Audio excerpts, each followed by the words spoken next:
Okay, welcome everyone. My name's Russell Judd. My name's not really important, but maybe my background is, and where I live. My accent, for those of you who are listening overseas, is a New Zealand accent, and forgive me if that's hard to hear, but yeah, we come from a little country down below Australia. It's a separate country from Australia, and we are 12 hours time difference from Israel, so and it's almost exactly 12 hours, so yeah, as far away as you possibly can get from the land. We're in a land far off, and this information is coming to you from there. So without further ado, the first thing I'd like to do is just give you an overview. I'm looking at a thing called the Mazzaroth, and please don't switch off yet. This is a very complicated topic, and I've been studying it for a long time. And the reason being is I grew up in the church, and took 20 years, I guess. I was preaching and teaching at churches and so on, and my confusion was constantly growing. That was what I knew internally, because I was reading the Word and what was being said over the pulpit wasn't sort of gelling and matching up. And I'm being totally honest here. I used to preach, and I actually knew that what I was talking about, there was confusion in it, and that was quite troubling to me, and some trials in my life stopped me dead in my tracks.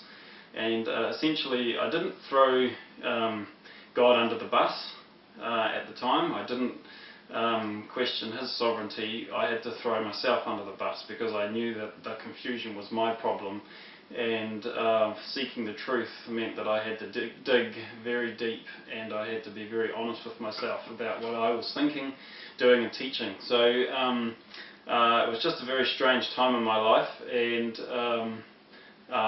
what came out of it has just been absolutely staggering. Now, I couldn't really witness to people. I couldn't talk to them about my faith, because I knew that if I had confusion, then I was really just sharing things, sharing that confusion out, and I was just using my, what I call Christianese, and all the little catchphrases that we have, and there had to be something more honest, more full of integrity. When I moved in with some very clever Harvard University scholars, and talking with certain people who were from the Hebrew culture and so on, who were pagans. I can call them pagans, the people who don't believe in God. They had some very strong arguments. Yes, the Bible is written with man's hands. That's how we have an English translation. That's how we have Chinese translations. That's how we have all the different translations. So if you really want to argue hard, yes, the Bible and the words themselves have been written down by man's hands, and so therefore for certain people who want to argue that way, there's some difficulties.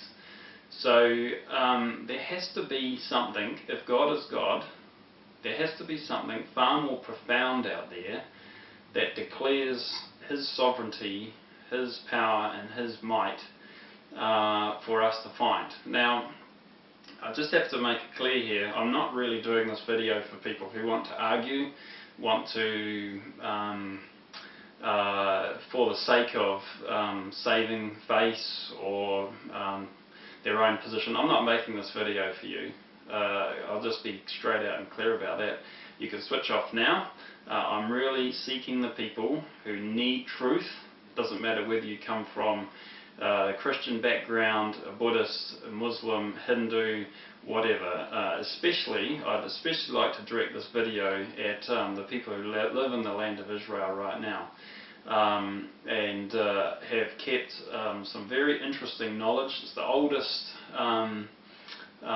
spoken language left, ancient language left, is the Hebrew dialect, and I'm really wanting to focus this video on you, because you know, you've done such a great job at holding on to some truths and passing them on, and with all of our faults and all of your faults, I really appreciate that you've held on to the truth for us and you've kept it. So, I'm going to move on now. Your time's precious, and you probably don't know me, but this information is just astounding to me. Where NASA and I guess myself, NASA's only really had the power to calculate this and show you what I'm going to show you in the last 15 to 20 years. So what's in here has been lost in antiquity for thousands of years. And this is only just being known now because we've got personal computing power. My Pentium chip in this computer is only big enough, has only become big enough in the last 5 or so years, maybe 10 years if you're a tech person, to be able to calculate what's going on here. This is a program I'm going to use quite a lot during the presentation. It's called Stellarium. And thank you for the people at Stellarium for making this available free to you and everyone else. This has just been a fantastic piece of software. I'm going to be using Google and other things to help people with the context. But the first thing I'm going to do is run you through how our solar system works so that we all get a good feeling for what's going on. If you can see here, I'm going to just quickly turn the lights off just a moment. If you can see on the screen, there's the sun, and it is at the centre, and we're viewing this from Earth, which is like a moving platform, and I'm going to scroll forward in days on this date time stamp, and first of all, I better make sure this is easy for us to watch. So if I scroll along, you'll see that there's Mercury. It's flying along, and it's just starting to stop and go back out round behind the sun. There it goes, behind the sun, and it's now coming forward. And it has an orbit of 116 days, if I correct. And Venus is just going around behind now and then coming forward, and Venus has a cycle of somewhere around 240 days, and so Venus is about to come back past the Sun. And every now and then, every 30 days, you'll see the Moon fly past. There's the Moon there. Actually, I should help you out with the size of the Moon. I'll give it the scale that it needs. And here's Jupiter coming along in behind. Now Mercury is the first planet close to the Sun, and Venus is the second planet out. We are the third on Earth, and Mars is the fourth. And you've seen Jupiter go past. That's the fifth, and now here comes Saturn. That's the sixth planet out, and the last one that can be discerned with the human eye. There's Mars out there. And you see what just happened between these Mercury and Venus as you're watching.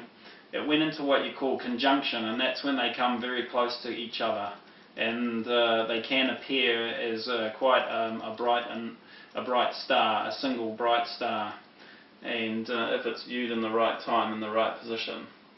So hopefully you've got an understanding of how it works. There goes Mercury out the back again and coming forward. And just always remember that we're viewing this from a moving platform ourselves. We're spinning around the Sun, and that's what makes the planets seem to stop and start every now and then, because in relation to us, they're kind of like when you're driving on the motorway and you're passing a car. The car you're passing seems to stop and then go backwards, but we all know that car is probably still travelling at 100 kilometres an hour. So yes, hopefully we all have an understanding of how our solar system works now after watching this. I'm going to just turn the lights back on again.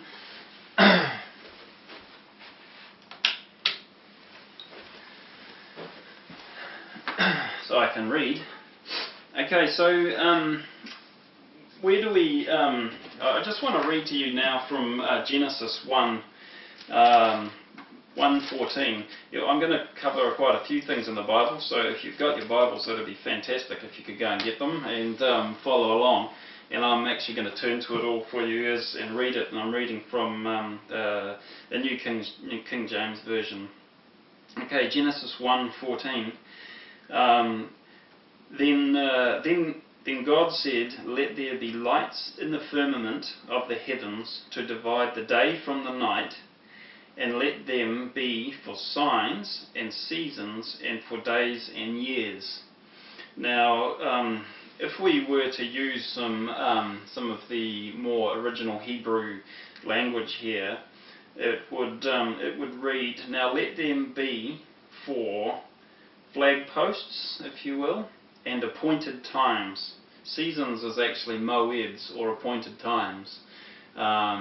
So if you know this passage, the sun and the moon has not yet been created yet, and so we're talking about the lights that are in the firmament that are used for flag posts and appointed times. Okay, so God is actually telling us what he thinks that these things should be for. Okay, now this brings us into a topic: astronomy versus astrology. Now, I have to really define this for everybody, because I know the Christian church thinks that there's a big nuclear radioactive sign over the concept of the stars and astrology and astronomy, and it all gets quite confused. Now, astronomy is the study of the stars and the heavens and the earth and the moon. It's entirely different from astrology. Astrology is the worship of the stars, the heavens. I hope we all have that distinctly different. I'm not engaged here in astrology. I'm studying the stars and what they're doing. Now, for the Hebrew culture, there's two words that are extremely similar to astrology and astronomy. Now, one is Mazzaroth, and the other is Mazzaroth. And I'm going to read to you where they occur. If you could turn now to Job 38 and 31, just before Psalms. Job 38 and 31, starting at 31. This is God. Actually, can I ask of you if I could use God's name as written in the Aleppo Codex and the Leningrad Codex, the oldest and most reliable codexes that these Bibles are made from, records God's name, including the vowel sounds and the consonants, as Yahovah, and you can go and look at Nehemiah Gordon's work on this. But I'd like to just ask your permission to use that word, that name.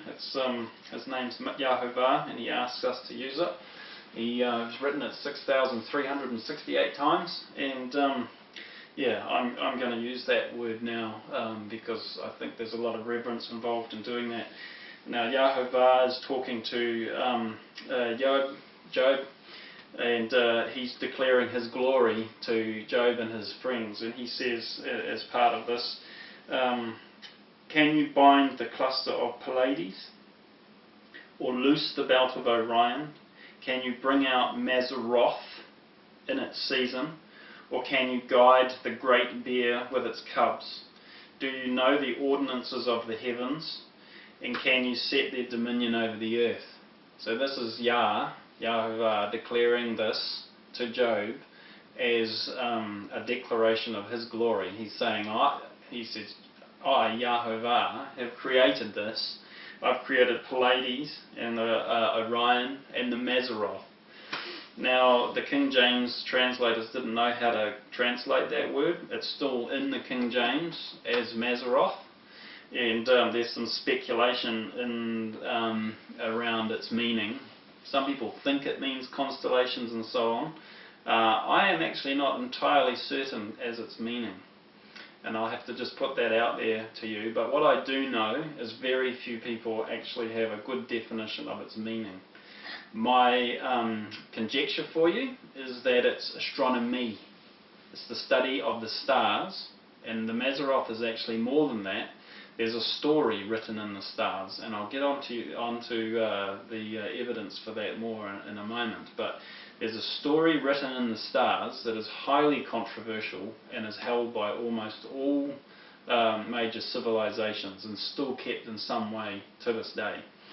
And can I go to the other definition, or the other use, and it's in 2 Kings 23:5. Oops, wrong way. 2 Kings 23:5. This is talking about Hilkiah, the high priest, and what he was doing at the time. Then he removed the idolatrous priests whom the kings of Judah had ordained to burn incense on the high places in the cities of Judah and in the places all around Jerusalem, and those who burned incense to Baal, to the sun, to the moon, and to the constellations. That word is Mazzaroth, not Mazzaroth, Mazzaroth. Okay, very different. It's written very different in Hebrew script as well. And to all the host of heaven. And he brought out the wooden image from the house of Yahovah to the brook Kidron outside Jerusalem, burned it, and so on. Okay, so there's this thing, the Mazzaroth, which is different to the Mazzaroth. The Mazzaroth is being talked about in very, it's an abomination. It's an abomination along with all sorts of other worship of things. Now it talks about the worship of this, the sun god, and the moon god, or goddess, wherever she's gone. Yeah. And it also talks about worshipping the stars, and it's an abomination to do that. You're not to worship it. That's astrology. Okay, so hopefully now we have a distinct difference between this concept of the Mazzaroth and of Mazzaroth, astronomy and astrology. Now we've got definite precedent in the word of Yahovah that astrology is bad. The Mazzaroth has bad connotations.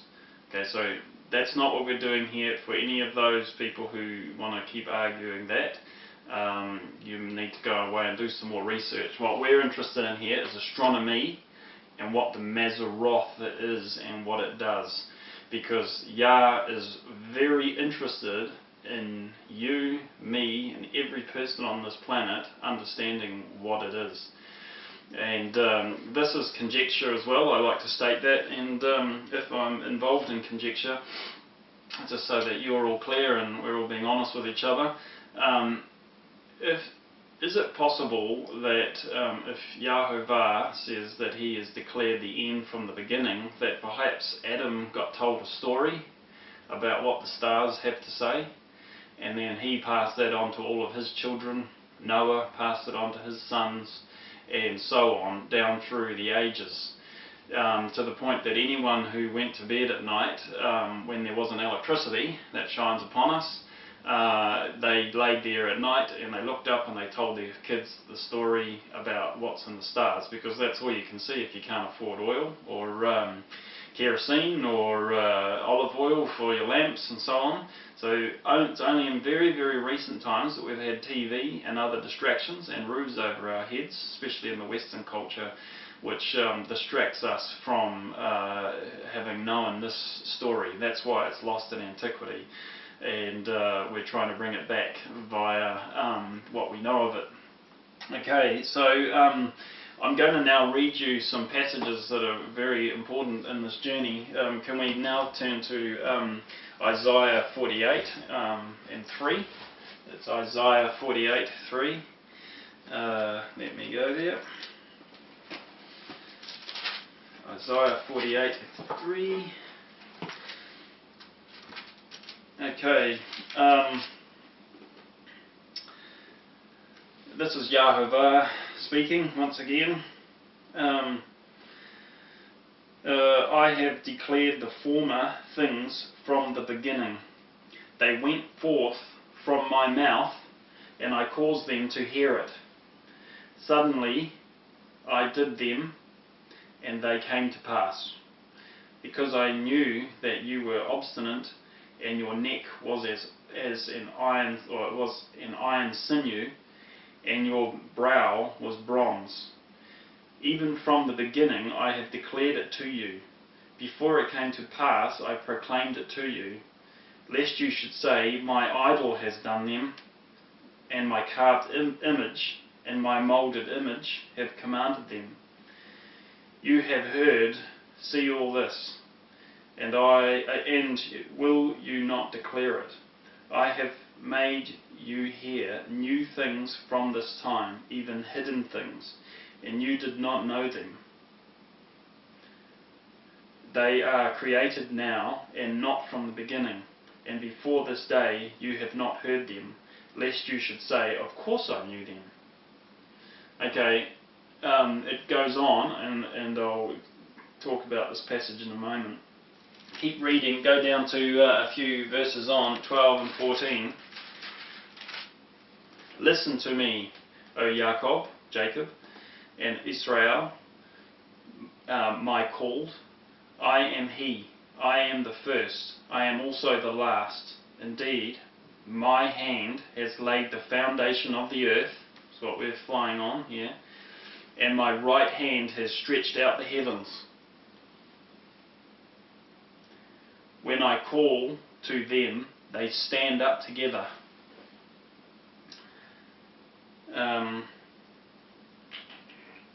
Yeah, that'll do. The Yahovah here is telling us, he's asking us to look at these things. He's referencing them here.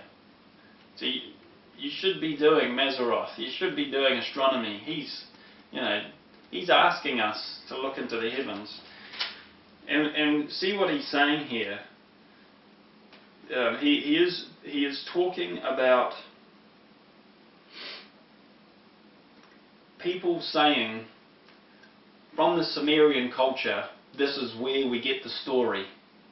Or from the idols of the Greek temples, we get the story of Zeus and the gods and the heavens and the constellations. No. Yahovah is saying that I've written a story in the heavens.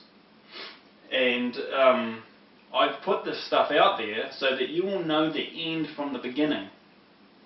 Now, if you're an extremely scholarly person here and you're good at arguing, you will say, well, this book, these books, Moses, the law, the Torah, the Tanakh, it was actually written after the Sumerian culture, and it was written after, so they're just copying other cultures. Well, actually, I'll give that to you. You're right. You're right. And I get that from my Harvard University friends. They argue that, and if I try and use my Christianese and my lightweight knowledge from church today, I will totally fail in trying to convince them that I serve the one true God, and that what's up here is being derived from God. They think that it could be derived from anywhere, and they put up great definitions about the difference between spirituality and religion. And religion is the man-made principles and precepts. Man-made principles and precepts. And so, from former times, they would have argued better than I. But I'm telling you now that this story is waiting for someone to complete it or fulfill it prophetically. And mankind from the beginning has tried to set up leaders and rulers who fulfill this story that's up in the heavens, and I'm going to show you it in a moment. Ra, the sun god from the Egyptian culture. We've got Nimrod, Babylonian culture, and his son Tammuz was said to be the sun god, born of his mother Esther, the bare-breasted sex goddess. and wife of Nimrod, Semiramis.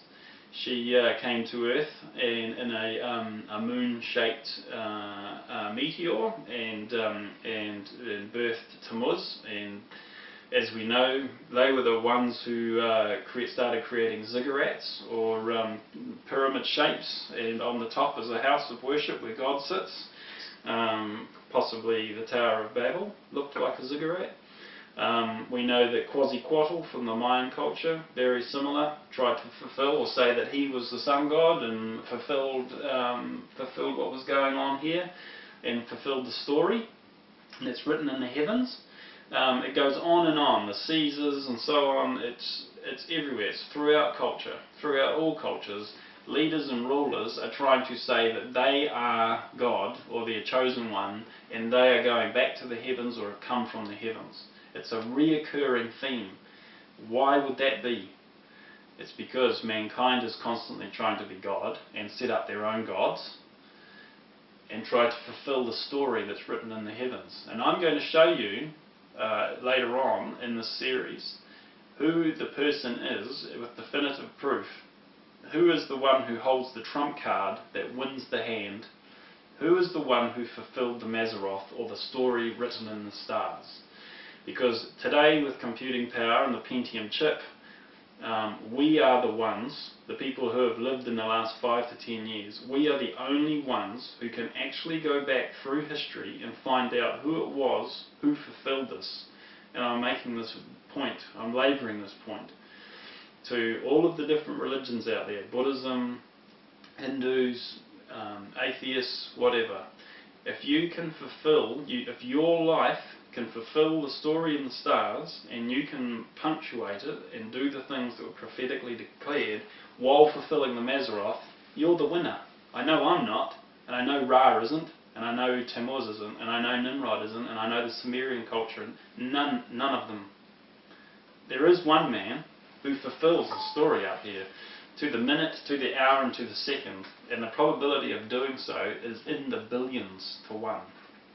Okay, so later on I'm going to show you this in its full clear glory, and but I'm just going to read you a couple of other pieces of passage. So please don't harden your necks, and you have brows of copper, and sinews of iron, and harden your heads to this, because this is just a fantastic thing that we're allowed to know in this age because of computers. And so please don't harden your necks, especially my brothers from the land of Israel. Don't harden your heads, harden your necks here, because this is vital. Please bear with me. Keep going. Okay, so if we turn to Psalms 19 and 1. Oops. Psalms 19 and 1.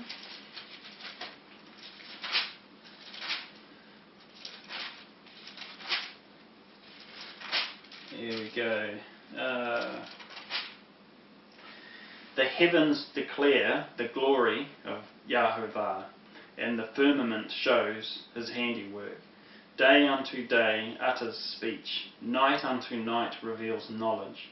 There is no speech nor language where their voice is not heard. Their line has gone out through all of the earth.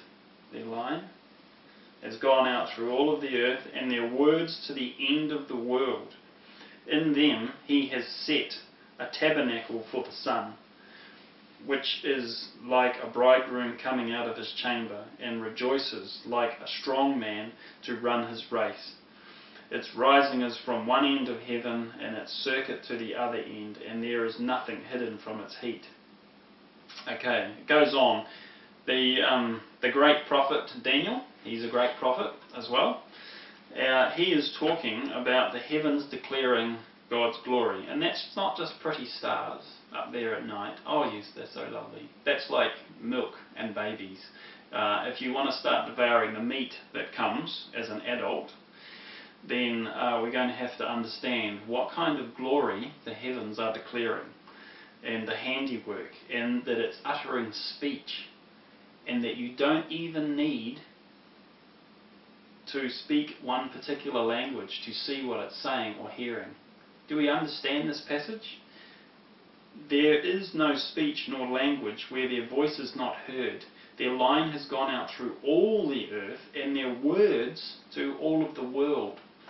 Okay, so the Chinese, our brothers in China, they can understand this because it's pictures, it's words, and it's declaring something. And our brothers in Israel, our brothers and sisters in New Zealand, everywhere throughout the earth, no matter what language you speak, you can see when this declares somebody's glory. Yahovah's, or God's glory. And I'm going to show you who this person is, what happens soon. Okay, so here's another place, Psalms 89:37. That's Psalms 89:37. Psalms 89:37. Psalms 89:37. It shall be established forever like the moon, even like the faithful witness in the sky. Faithful witness in the sky? We're definitely not talking about astrology here, we're talking astronomy. Okay, so somehow we've got a faithful witness in the sky. Even like the faithful witness in the sky. Not the moon. The moon is a faithful witness, but there's something else going on here that is a faithful witness. Okay. Interesting.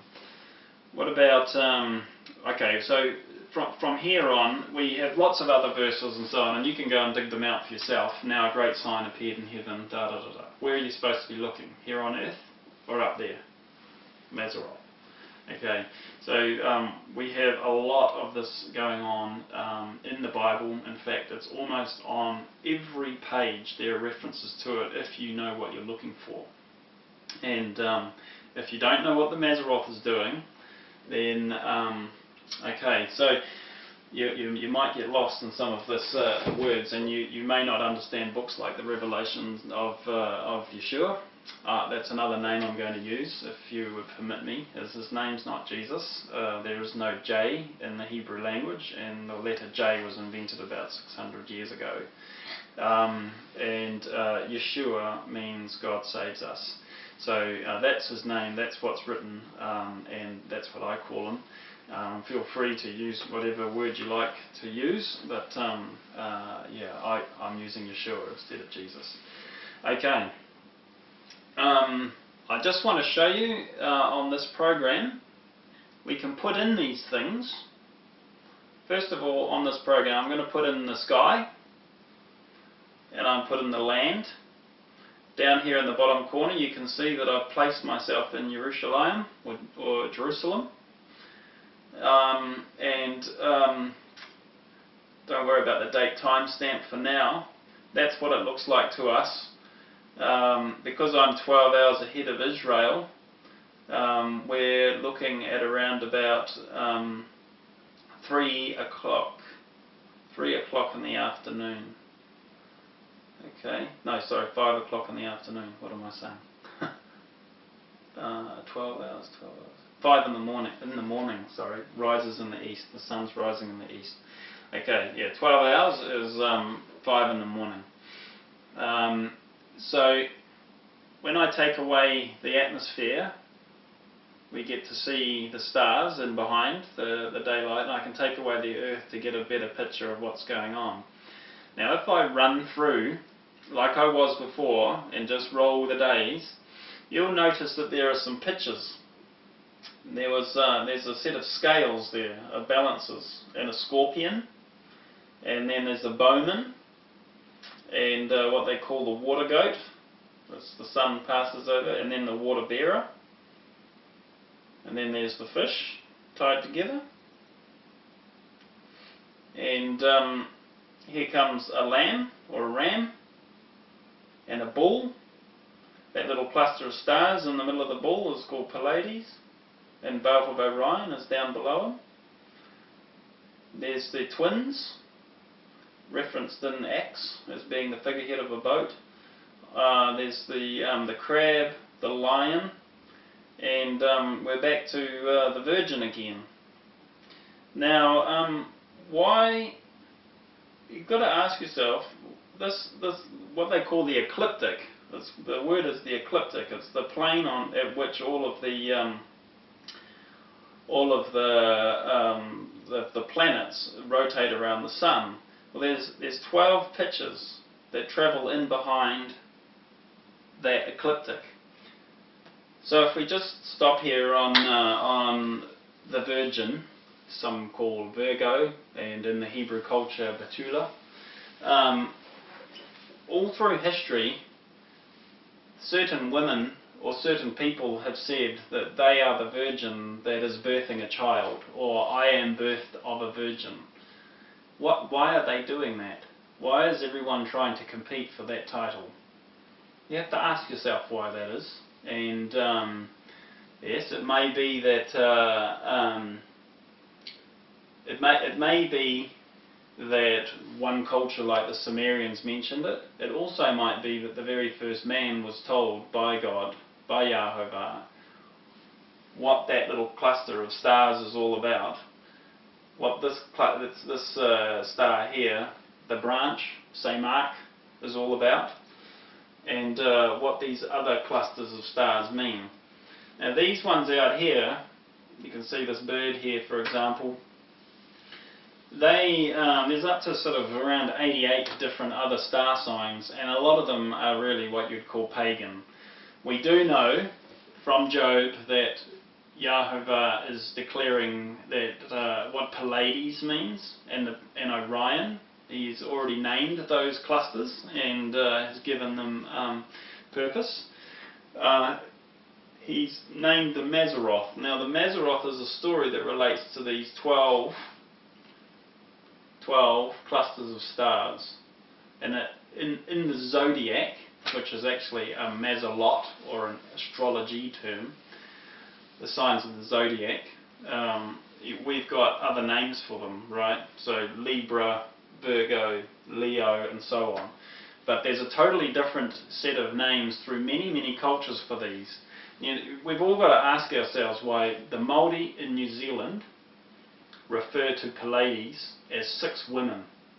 Why the Chinese, a totally different language in a totally different place with very little connection whatsoever to Māori, also name that little cluster of stars, Pleiades, as 7 women. Why do the Hebrews do it? Why do the Greeks call it 7 women? It is absolutely astounding why these names have held and crossed cultures. And that blows me away, why they are still kept as the same names. I mean, it could have been 7 anything. Fireflies. Could have been 7 plates for the dinner table. It could have been 7 anything. Well, why are all the cultures recalling Pleiades, for example, as 7 women? Why is this, across cultures, recorded as the Virgin? We have to all ask ourselves that. Okay. So yes, it might have come from a place that is not Christian or not Hebrew. I'll still leave you with that for now until we look further into the life of a particular person who fulfilled this story. Okay, and I'll show you the great weight of evidence. I'd also like to just quickly acknowledge some other people, videos and so on. The Star of Bethlehem is a great video. People like Michael Rood have done work on this. There's actually a huge amount of information that I've drawn on to come to this position, and I wish we would all work together and bounce ideas off each other and talk about this together so that we could bring it out in its full richness.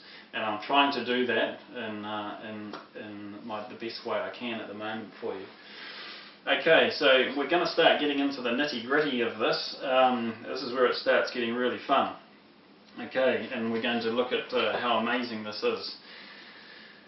Okay, one other piece of information first is up here, and put it right in the front here. There's a date and time concept. Okay, and this here is the Gregorian calendar, and that time stamp there is running based on the orbit of the Sun. and it is also running off my computer's clock. So we've already talked about this is actually 5, well nearly 6 in the morning in Jerusalem, but this is running off my date stamp in my computer. So don't worry about this at all. It's the Gregorian calendar. It was put in there by Pope Gregory. It's a man-made principle and precept. There's another calendar, as an example, in 356 AD that was established by the Sanhedrin as they were disbanded, and even to this day in Israel, what we would call the leaders, the scribes and so on, will testify to all the world that the Hebrew calendar is not actually correct. It's not the way God told us to follow it, and it's not the way it's written in the Torah, and they are correct in that. They made their own calendar. They call what God calls the Feast of Trumpets, or Yom Teruah. They call that Rosh Hashanah. They've renamed it. And that's wrong. That's just straight out wrong, and they know it, and they have told everyone. So if you're following the Hebrew calendar, that allows you to pre-predict time many years in advance, just like Pope Gregory does here. He's allowing you to plan your Christmas holidays in 2015, if you like, based on his calendar. Well, God's calendar doesn't work like that. God's calendar works, or time clock works, so that every man on the face of this earth, regardless of whether they own a calendar, a Rolex or a cell phone, will be able to know roughly what day and time they're on. So God uses a agricultural, lunar or astronomical, so agricultural, astronomical calendar, and it's also written in the Bible as to how you follow it. For example, in Exodus and Deuteronomy and Leviticus, it says the first month is the month of Aviv, and that is a term defined by the barley being ready. And you can't give your first fruits offering unless the barley is ready. God says this month, Aviv, is the beginning of your months. So if you're trying to say that the Rosh Hashanah or Yom Teruah is the head of the year, you're wrong. God says you're wrong. And I just have to put that out there straight. Yom Teruah is an appointed time. Remember, God says that these are for appointed times and flag posts. So this clock here means nothing. I'm just going to use it to reference certain times for you in our current Babylonian context, our current Gregorian calendar context. You have to ask yourself why the days are named after different gods: Moon Day, Sun Day, Saturn Day, and so on. Yeah, we've been sold a lie, and I'm trying to help you put it straight here. So, and the day starts in Hebrew culture. A day starts and ends at sundown, not in a random time in the middle of the night. It's at sundown. And it's the renewed moon. So when you see the moon, you shall blow the trumpet. And for all those people who follow dark moons out there, dark moon cycles, you're wrong. You can't blow your trumpet if you can't see a moon. Okay, so the only moon you can see and know when it has renewed itself is a slither. Anyone who's following the dark moon is going to get themselves all wrong in terms of times and dates. And lastly, you cannot predict one day or even 1 month ahead using Yah's calendar, because he needs you to sight the slither of a new moon for your month to begin. And so there's plus or minus 48 hours. And there's also, you cannot declare when the barley is going to be Aviv. When the barley goes Aviv, then you look for the new moon, and that is the beginning of your month. Okay, the beginning of your month, when the barley is Aviv. And that's how every poor subsistence farmer in the world knows how to follow his calendar, God's calendar, because it's an agricultural and astronomical one. The clock is written in the heavens for everyone to follow, regardless of how rich you are. And that's what's so beautiful about it. And you don't need a calendar. Okay, so that's just explaining some things around the calendar. I'm not going to pay this date any weight, except it's a marker that you understand in our pagan culture that we have today. Okay, so there's no weight to this whatsoever. Let's go now back in history. And we're going to go to a date which is -2 BC. And it is a very important day. It's Yom Teruah. We don't actually know if it's Yom Teruah or not. It is conjecture, because we weren't there citing the Aviv Bali. No one recorded that the Bali was in Aviv on this year. And it's very difficult, unless somebody out there knows and can fill me in.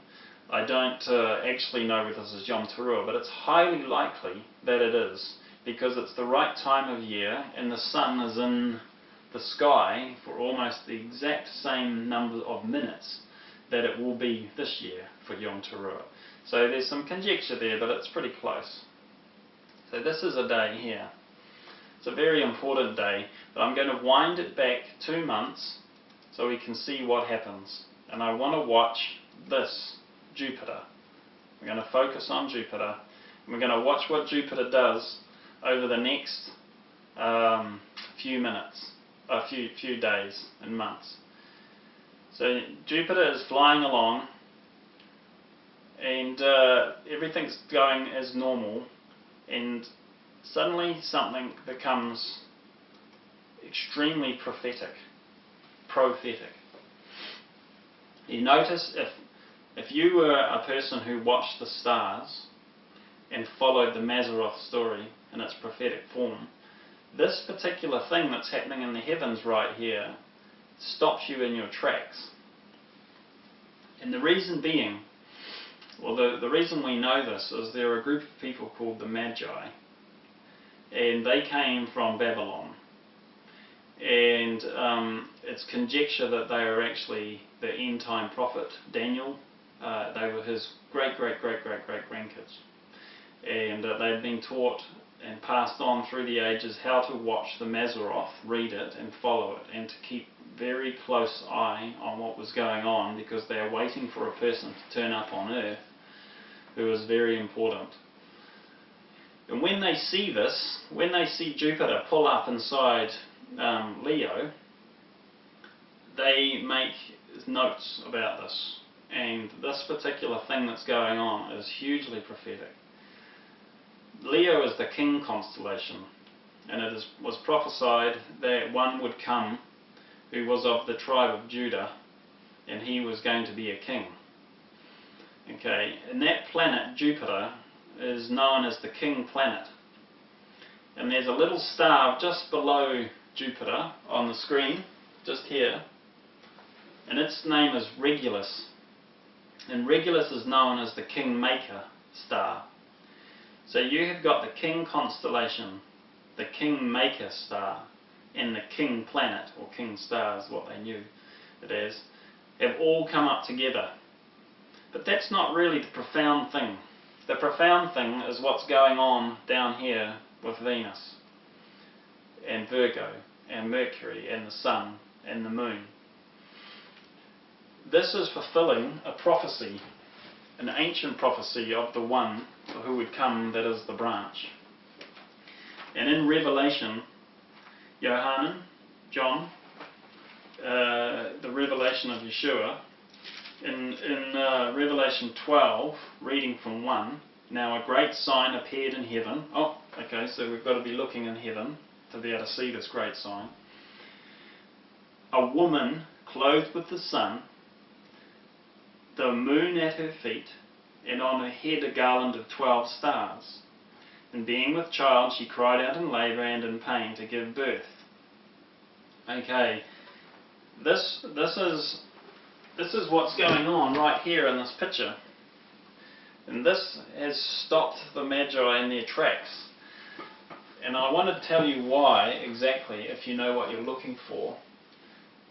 The probability that the moon is at her feet is, well, that's there once every month, right? So that's 1 over 30. The probability that it's happening in this cluster here is once every 12 months, so 1 over 12. 1 over 30 times 1 over 12.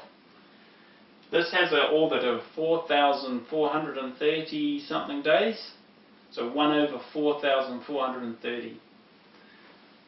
1 over 224, 1 over 116.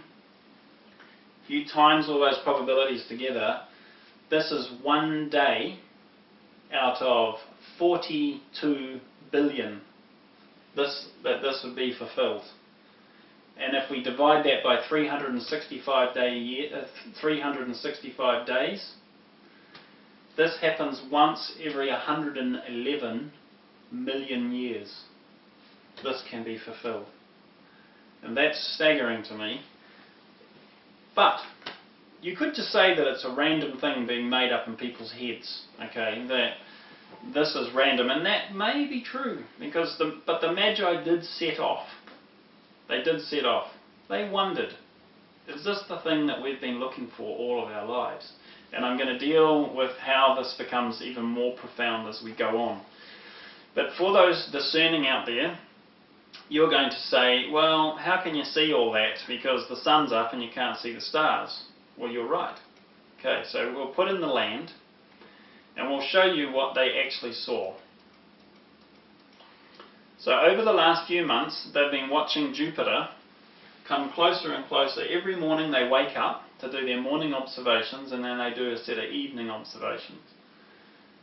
So they see Jupiter flying in with all the other planets, and they're making their notes every day, and this happens.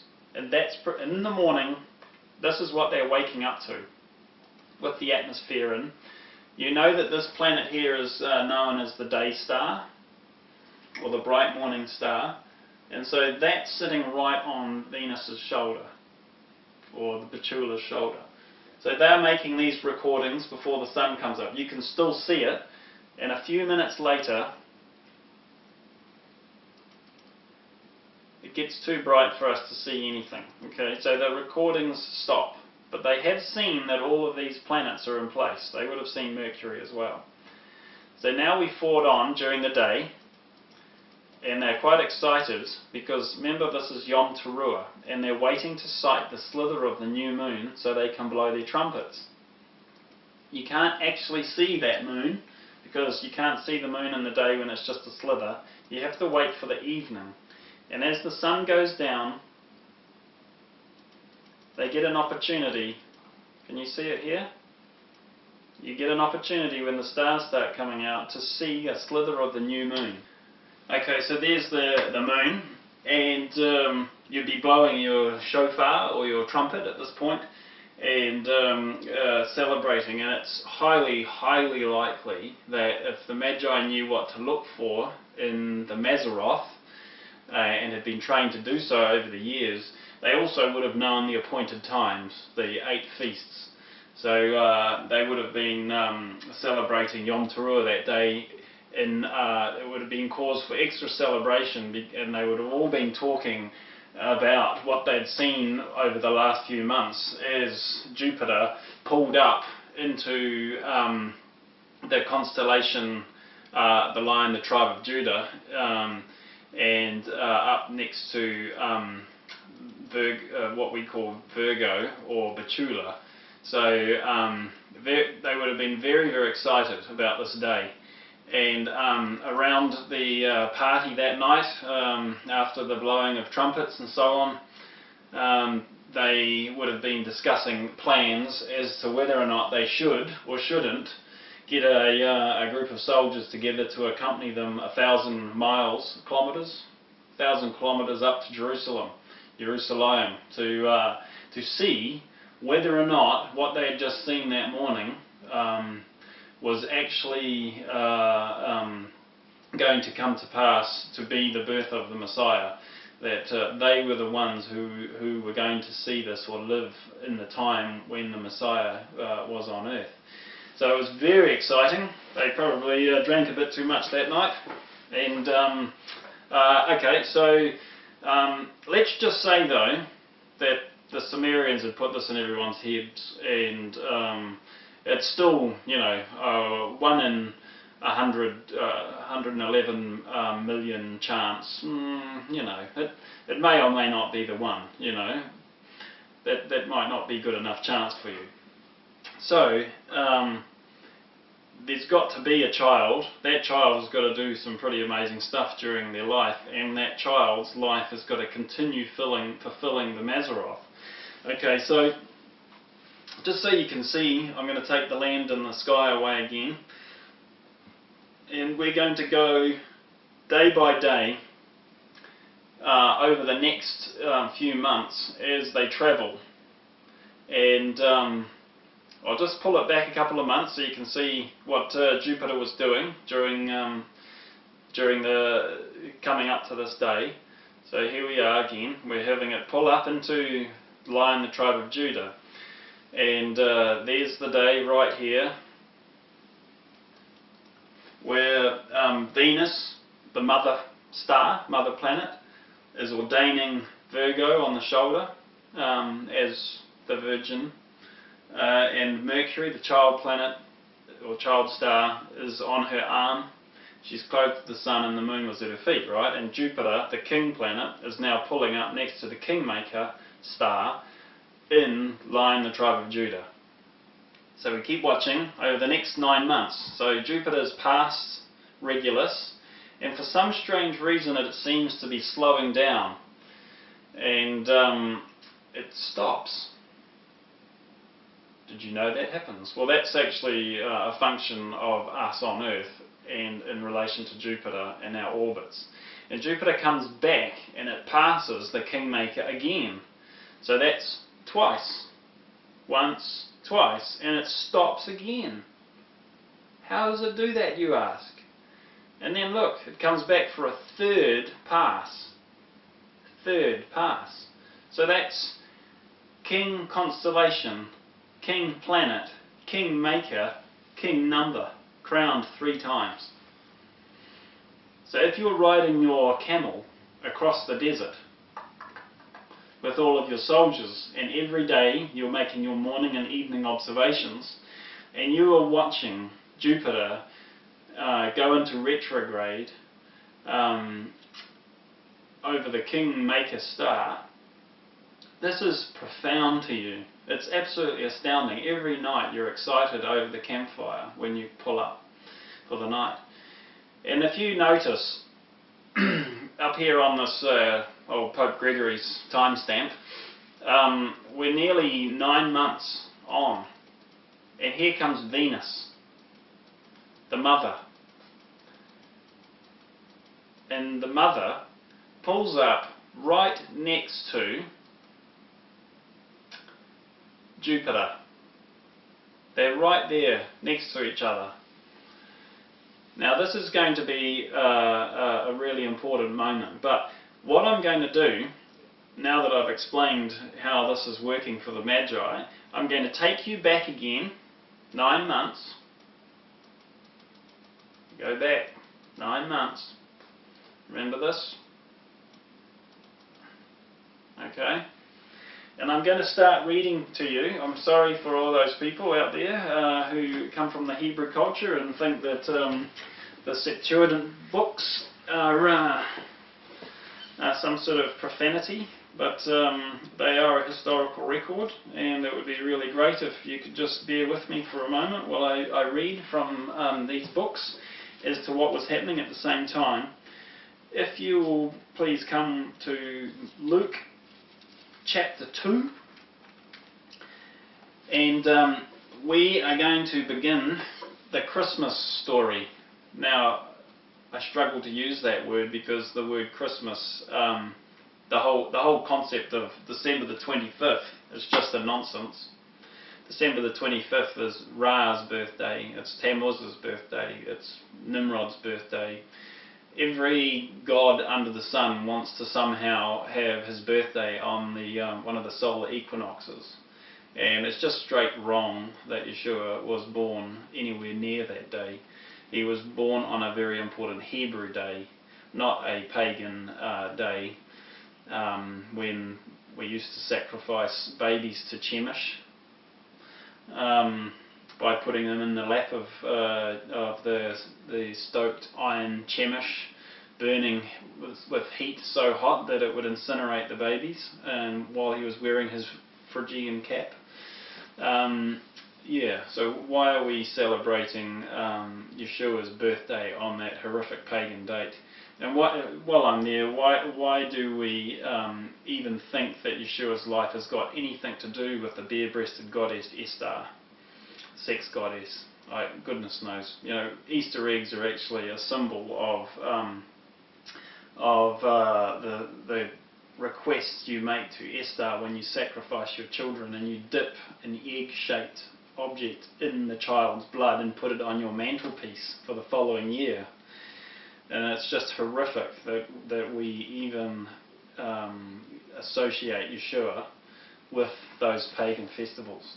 And the people in the Middle East know what the goddess Esther is. They still sell goddess Esther statues in the marketplaces today, and they think that Christians are just nuts trying to, we're just ridiculous idiots, trying to associate Yeshua, our God, with Esther.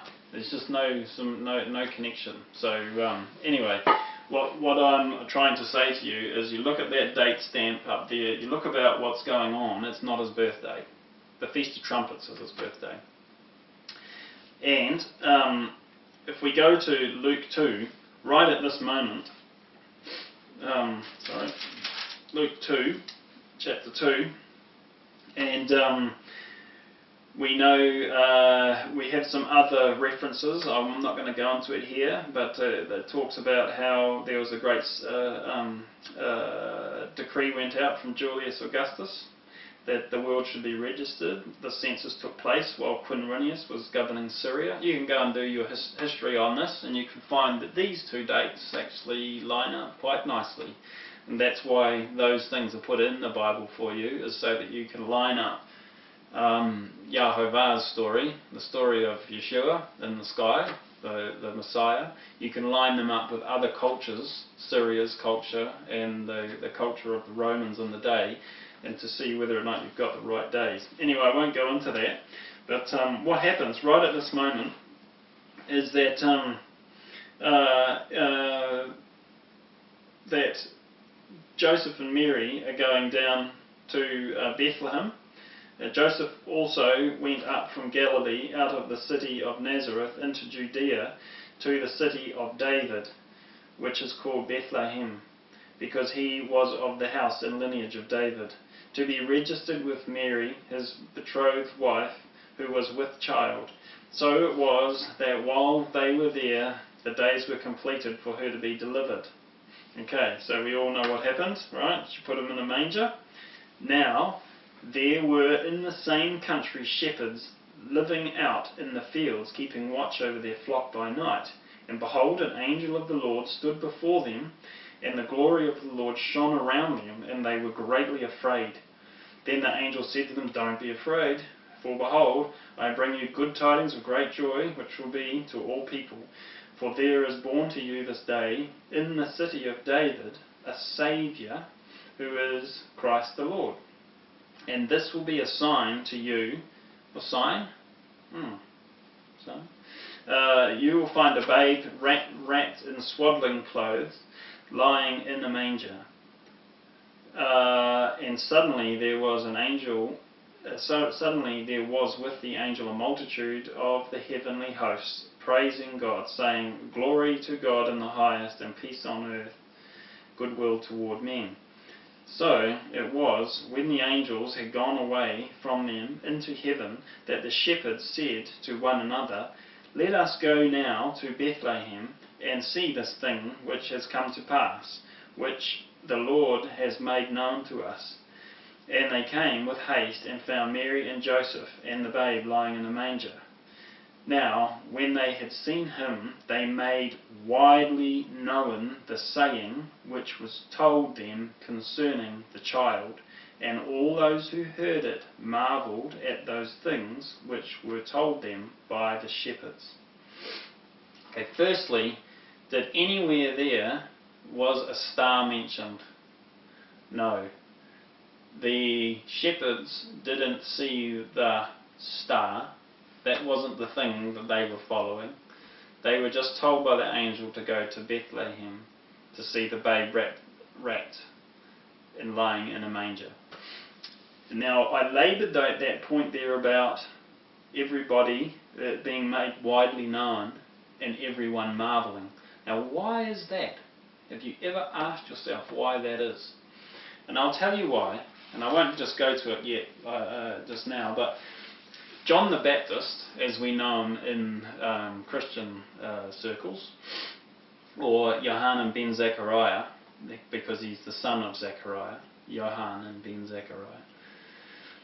It says in Luke 1:64 about Zechariah, immediately his mouth was opened and his tongue was loosed, and he spoke, praising God, Yahovah. Then fear came on all those who dwelt around them, and all these sayings were discussed throughout all the hill country of Judea, and all those who heard them kept them in their hearts, saying, what manner of child will this be? Okay, so 6 months earlier, tongues loosed, amazing. One of the priests, his tongue is loosed. He's got a baby, and it's a crazy kind of baby because it's been born in miraculous circumstances.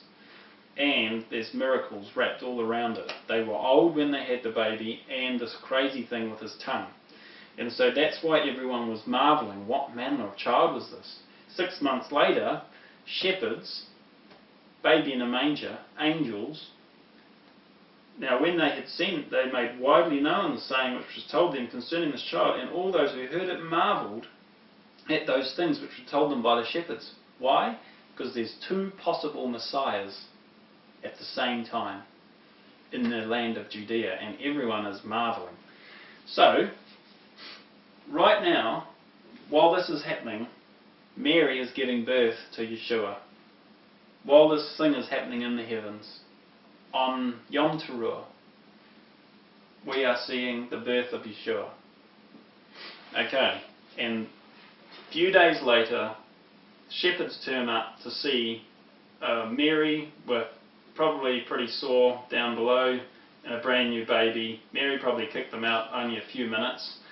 She didn't want some stinky shepherds hanging around. It's very practical. You know how these things roll. But the shepherds are delighted because it's exactly the way the angel described it. Okay. Then we roll on 9 months, as I showed you. Jupiter going backwards and forwards. And here comes Venus, the mother planet. Okay, this is absolutely beautiful. People talk everywhere about the star. Some say it's a comet, and some say it's something big and miraculous, and some people say that it's a mystery planet, and there's everything out there on the internet about this. Let's get over all the silly conjecture about this and just look at the Mazzaroth. We have, in the last few years, we can clarify all of these things.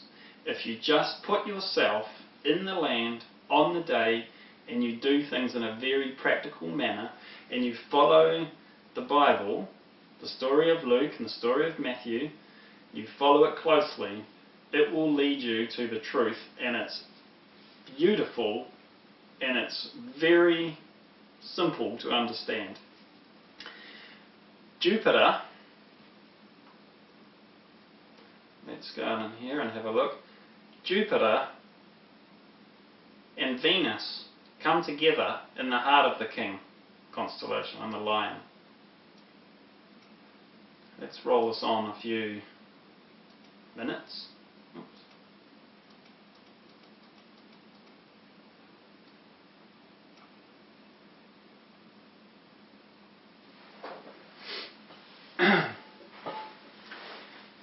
These two planets, Jupiter, that planet, the king, that they've been watching for 9 months while they're going through the desert get crowned 3 times in the king constellation. That planet they've been watching when they lived in the east and had come to Jerusalem. That planet they've watched rise out of the east every day has Venus pull up alongside it. Look at it. They're so close together. They don't cancel each other's light out, they add to each other's light. This here, other than the moon and the sun, is the brightest thing anyone's ever seen in the heavens in their lifetimes. You don't get many conjunctions that are this bright and this amazing. This here is the brightest star that anyone has ever seen. Okay, yes, maybe, you say, I can hear you saying, maybe. Let's keep following this on. Remember, it's 9 months afterwards. Okay, so we're still maybe not convinced that we've seen this very rare thing, and then 9 months later, this happens, this conjunction, a very bright star. You still might not be convinced about what's going on here, and I'll keep reading to you. So please turn now to Matthew 2. Now, I just have to make a little point here. Since the Leningrad was opened up, Russia was opened up, a library in Leningrad was made available to the world, and in that library in the 90s, photographs of a Hebrew version of Matthew, or several of them, were taken. Matthew, there is now 28 manuscripts of a Hebrew version of Matthew available, and people have only been speaking and reading Hebrew in the modern times and able to decipher some of these for us in the last maybe 20 years. And we now know there are 28 manuscripts of a Hebrew version of Matthew, which is unmistakable. It's unmistakable. If you know Hebrew and how the language sings and flows, it's unmistakable that Matthew was written in anything other than Hebrew. The 5,000 or so Greek manuscripts of Hebrew are all copies. Greek manuscripts of Matthew are all copies out of Hebrew. And we have, if you're honest with yourself, when you read Matthew, there are some paradoxes that come just straight out of the word. For example, it says Moses sits in the seat. The Pharisees sit in the seat of Moses. Do what they say, but don't do what they do. That's a paradox. Do what they say, but don't do what they do. Well, the Hebrew version of Matthew says this: the Pharisees sit in the seat of Moses. Do what he says. Moses says. Don't do what they do. Don't do what the Pharisees do. And then the paradox is gone, and it lines up. Do you understand? And there are so many things like that come out of Hebrew Matthew, and they're beautiful. And we really do need to replace our Greek versions of Matthew with the Hebrew one, because some beautiful things come out of it. Now, anyway, I'm going to read to you from Matthew 2.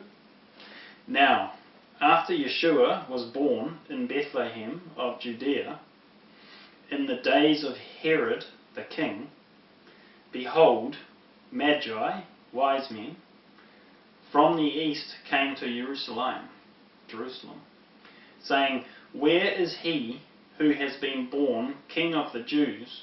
For we have seen his star in the east, and have come to worship him. Okay, this is what's happening 9 months on. So 9 months ago, Mary gives birth. She goes through her month of uncleanness, as was the custom. She goes through her Yeshua is circumcised. They take him up and dedicate him to the temple. They don't travel back to their home because it's a 2-month journey there and back. And it's winter time. Who would travel over winter with a newborn baby? That's why they stay in Bethlehem and around Jerusalem.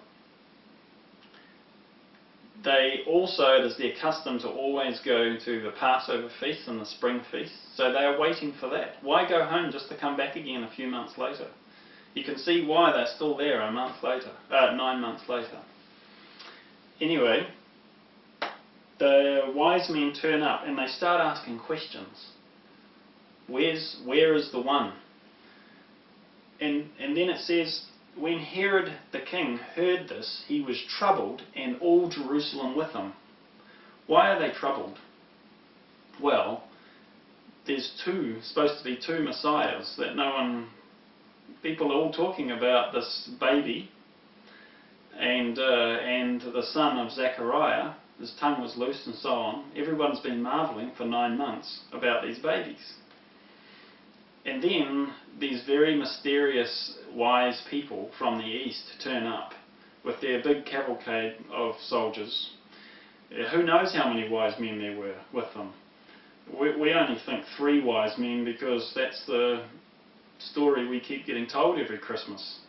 There could have been heaps of wise men. There were 3 gifts.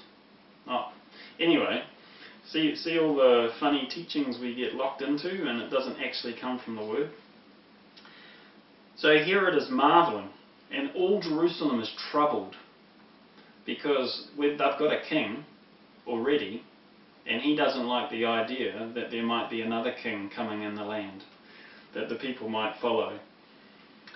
And it says here, and when he gathered all the chief priests and the scribes of the people together, he inquired of them where the Messiah, or the Christ, the Saviour, was to be born. So they said to him, in Bethlehem of Judea, and they quote from Micah, is it? For thus it is written by the prophet, but you, Bethlehem, in the land of Judah, are not the least among the rulers of Judah, for out of you shall come a ruler, who will shepherd my people Israel. Okay, so the scribes and the Pharisees and the teachers, they know and they tell Herod where he's going to be born. So Herod knows where he's born now. Then Herod, when he had secretly called the wise men, determined from them what time the star had appeared. Okay, so the Magi go, oh, we saw it 9 months ago.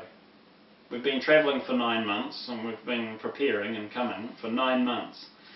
And we saw that star in the east, and we saw what happened 9 months ago. So you do know that Herod now knows how old the child is, 9 months old.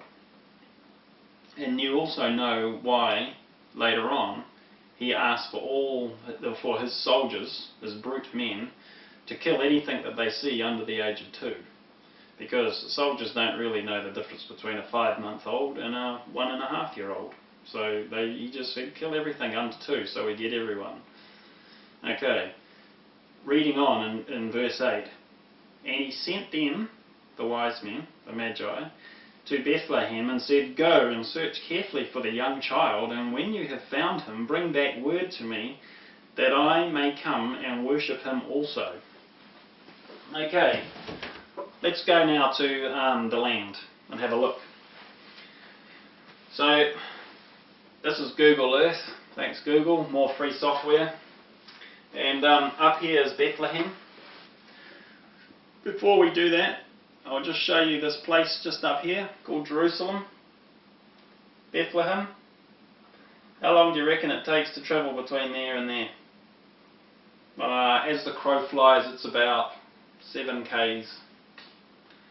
You walk about 5 kilometres an hour, by the way. Everybody seems to think that Herod lives in Jerusalem. And I I propose to you that that is just totally incorrect. He doesn't live in Jerusalem. Herod never lived in Jerusalem. He had his own mountain. And anyone who's been to the land knows of this fantastic place. It's called Herodion. And I'm going to pull it up for you. Come on. Herodion is... what's going on here?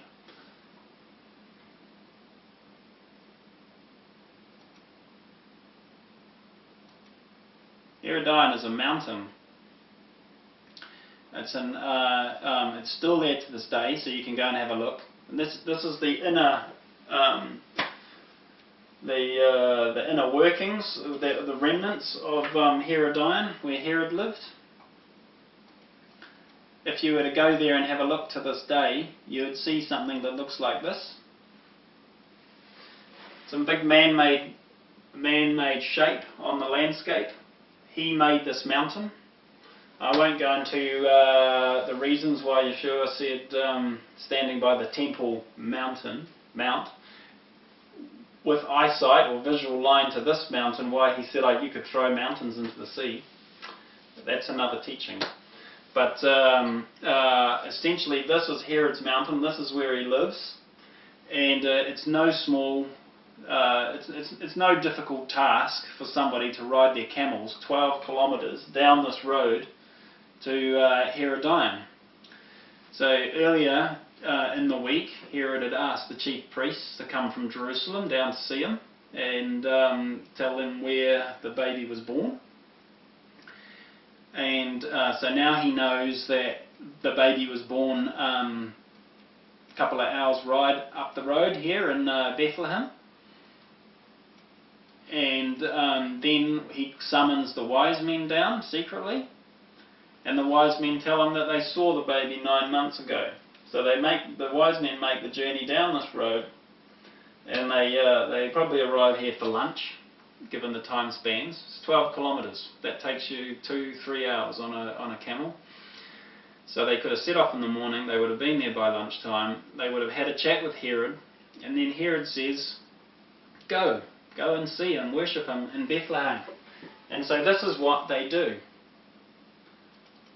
Okay. Just watch this little animation here. So we're going to fly in to the mountain, and here we go. There's the mountain. You go down this road, along here. Come over here. This road roughly follows the old track that you would have had taken. Comes up the road and into the township of Bethlehem. And when the animation stops, we'll be right on top of some old historic sites, like Bethlehem.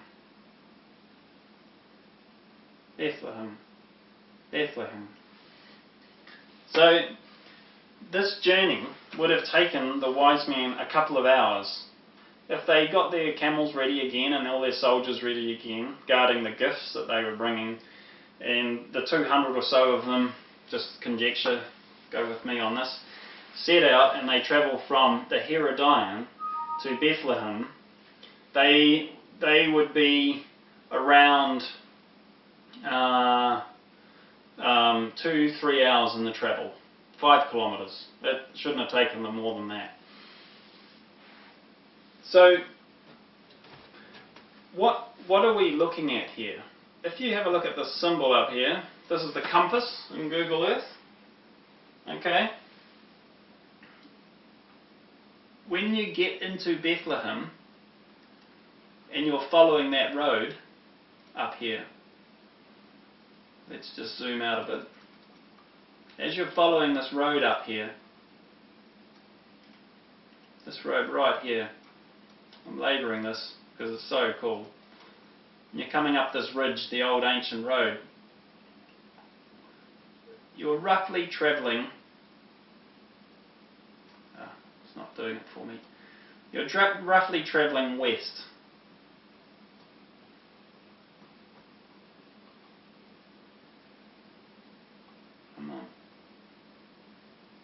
There you go, west. West out this side and east is this side. West out here, east is where we've come from. And we're travelling up this ridge line to Bethlehem on the hill. Have a look in the horizon. We're looking at the horizon. Okay. Let's put the land in the atmosphere back. And we'll wind it back to about the time in the afternoon. It's going to be about, because I'm 12 hours behind, it's about 4 o'clock in the afternoon. And the sun is about to set. And you're walking down the road 9 months later after setting off from seeing the great sign in heaven. And you've had to speak with Herod, and you're a bit worried for your life, and so on. And this is what starts to happen.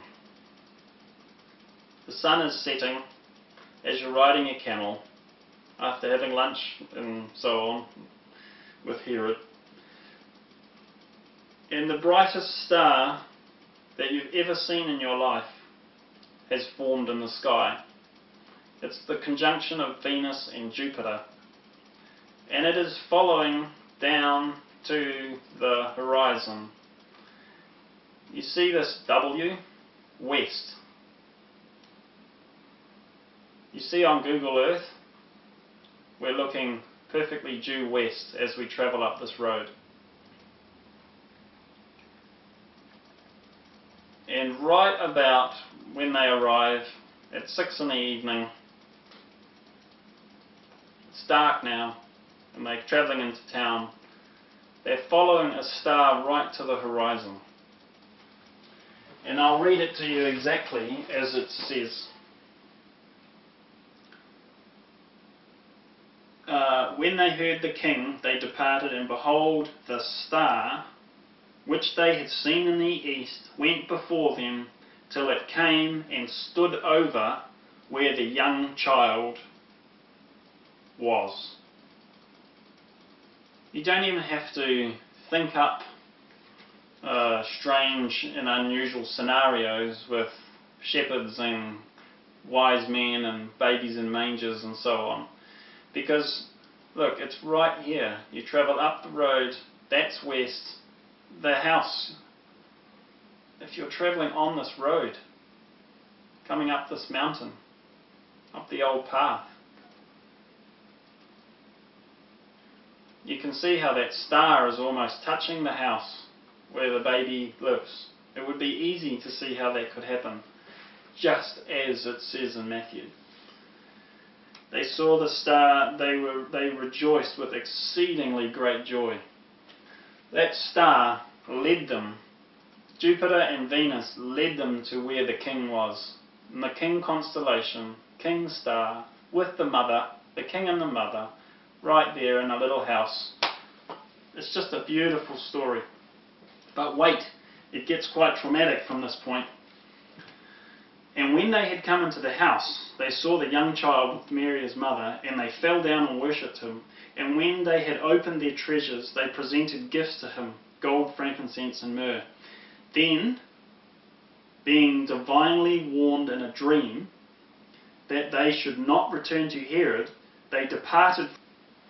They went up the old road to Jerusalem, because that road goes back out here and back up, if we were to follow it, and back off to Jerusalem, and they would have left that way, because they would have been very fearful of going back down the road towards the Herodium, because in the morning Herod might have been able to find that they had deceived him, and their horse tracks would have led back to Jerusalem and shown that they didn't come back to Herodium, and there could have been a fight on their hands.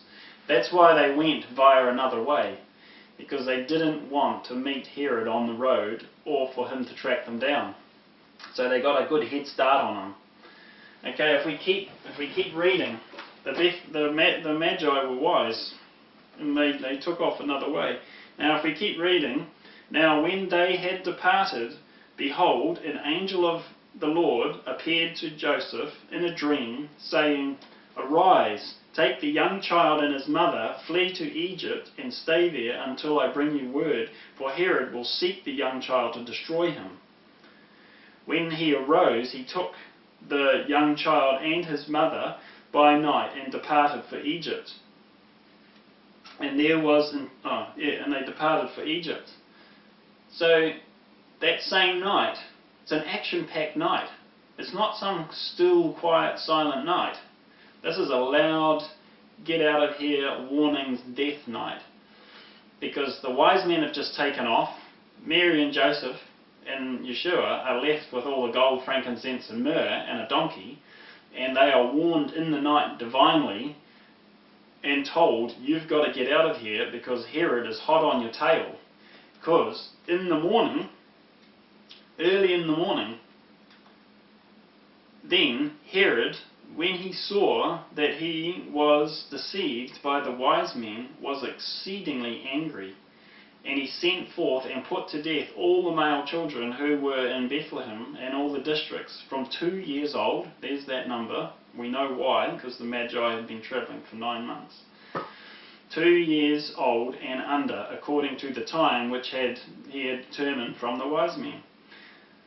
Then it was fulfilled that which was spoken by the prophet Jeremiah, saying, "A voice was heard in Ramah, lamentation, weeping, and great mourning, Rachel weeping for her children, refusing to be comforted because they are no more." So, the story that's in the Bible, Matthew and Luke, and Mark and John, perfectly matches the Mazzaroth. It's prophetic. It lines up with the Bible and the Torah. It lines up with the Mazzaroth, and it lines up with the appointed times. That's 3 witnesses. It says by two or more witnesses a matter should be established. And I've just given you 2 or more. So that's his birth.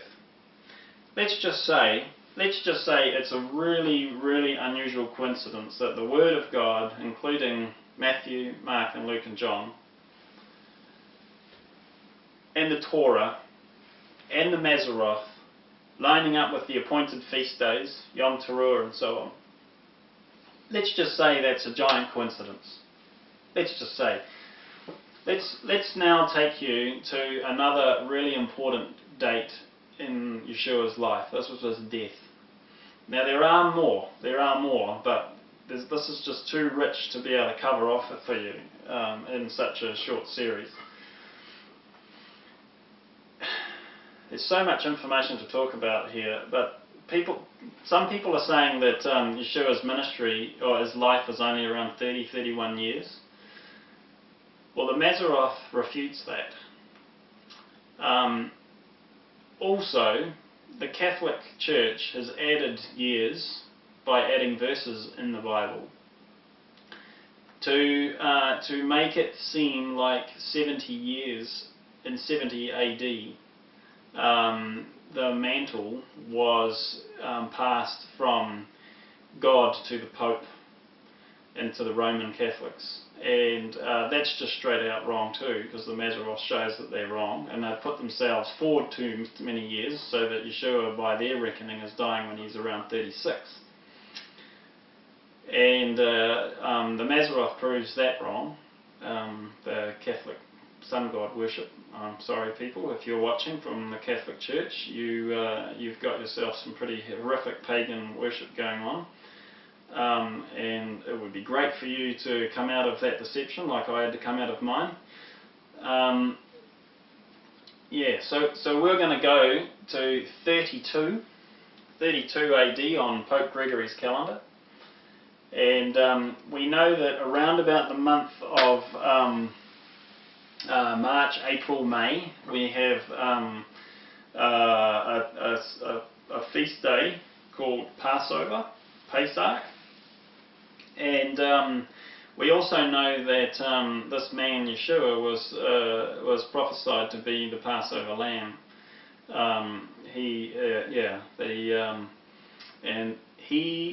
This man, the Messiah, Yeshua, he came to fulfill the first 4 feasts, and he's returning to fulfill the last 4 feasts. And if you don't know what those feasts are, you should find out about them, because his life was all about fulfilling them to the minute, hour and second.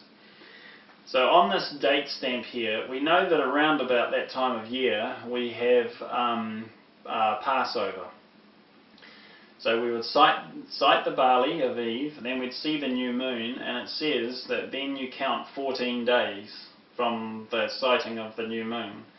And this is the Passover. So what's happening in the heavens around about that time?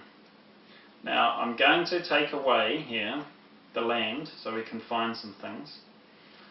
And oh, wrong way.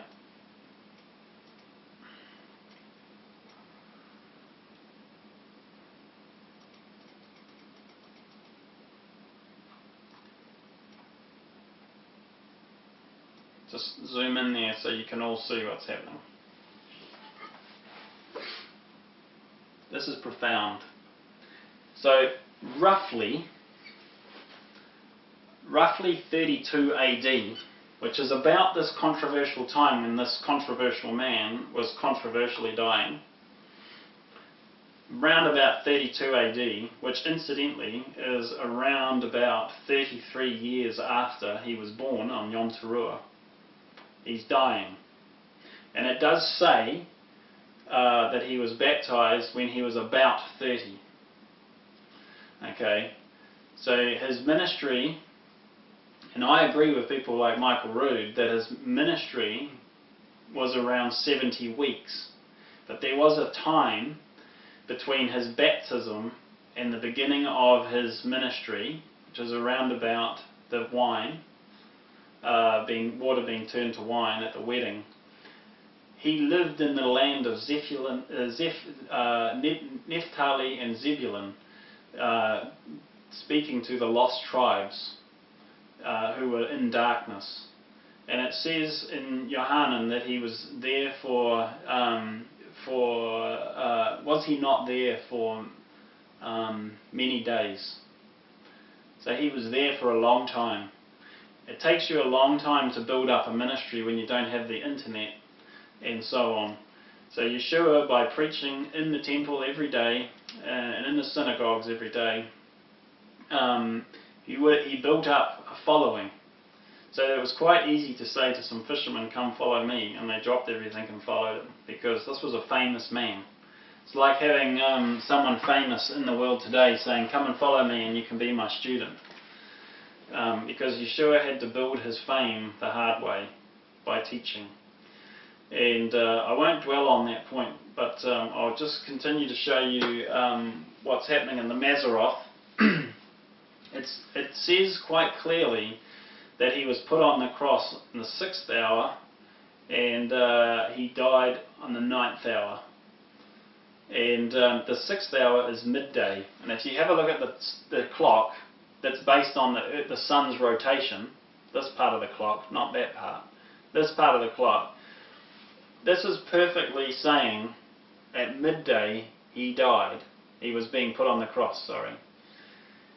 And look what happens. Moon is important for Israel. It's a very ominous sign for the people of Israel.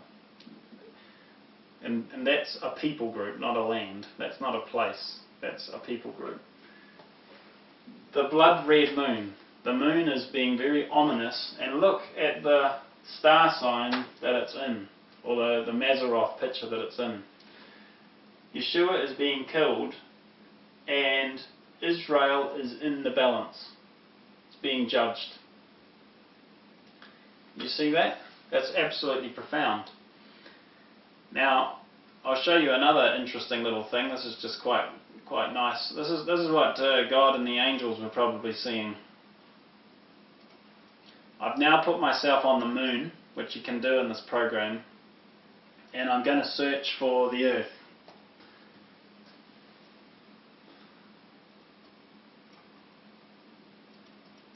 So we know that an eclipse is when the earth goes in front of the sun in relation to the moon. So you could say that the blackness and the darkness of earth is extinguishing the light. And look what's going on behind us in the picture. There's the lamb. The lamb is dying on the cross, the Passover lamb, and here's the bull that's doing it, or Satan. It's the tussle between Satan and the lamb. Can you see the prophetic profoundness of what's going on right at this moment when this controversial man was dying controversially? But I hear you say, the astute amongst you will be saying, you can't see that from Israel. And you're right, you can't. And the reason being, I'll put in the land, here you go, and we'll put in the atmosphere. The reason you can't see that moon at this moment is because the sun is high in the sky and the moon is behind you. So the people of Israel can't see this. It's the rest of the lost tribes of Israel that can see it all around the world. This prophetic sign is being given to the Israelites wherever they are around the world, just not in Jerusalem at the time. Because everybody who is in that area or region will know what's happening with this controversial man Yeshua that the Romans are killing on request by the Pharisees and the scribes. That beautiful prophetic sign in the balance that we were looking at is for all of the lost tribes of Israel that were scattered around the time when they went to Babylon. And you can read about that in the Word as to how that happened. So Israel doesn't necessarily see this. So anyone who said that, you're right. So there must be a sign for Israel about what they've just done that's profound. Because this is Passover, we need to think about the appointed times. It goes Passover, unleavened bread, straight on the heels of Passover. Then 3 days later, first fruits, when Yeshua rises from the grave. And when he rises from the grave, there are people who are seen coming out of the graves with him. And they are seen in town during a great earthquake. After a great earthquake, the rocks were rent and out of the graves. Those people are Yeshua's first fruit offering he takes to Yahovah in the temple. And Michael Rood does a fantastic job on explaining all of this, and thank you to him. After that, around about 40 days later, Yeshua leaves, and he says, stay here and receive the gift that's coming, the gift of the Ruach HaKodesh, or the Holy Spirit, which comes, as we all know, on Shavuot, or Pentecost, as we call it in the Greek. So after that prophetic fulfillment, the next set of feasts we have, the first one is, once again, Yom Teruah, and then we have a feast called Yom Kippur. Now, a very fascinating thing happens on Yom Kippur, or had happened for many, many, many years. And that is that on Yom Kippur, let's go forward, 1, 2, 3, 4, 5. On Yom Kippur,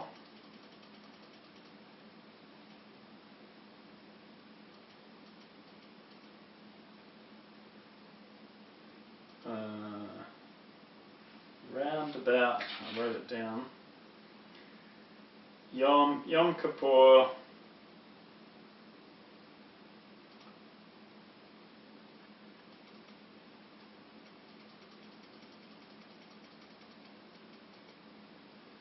on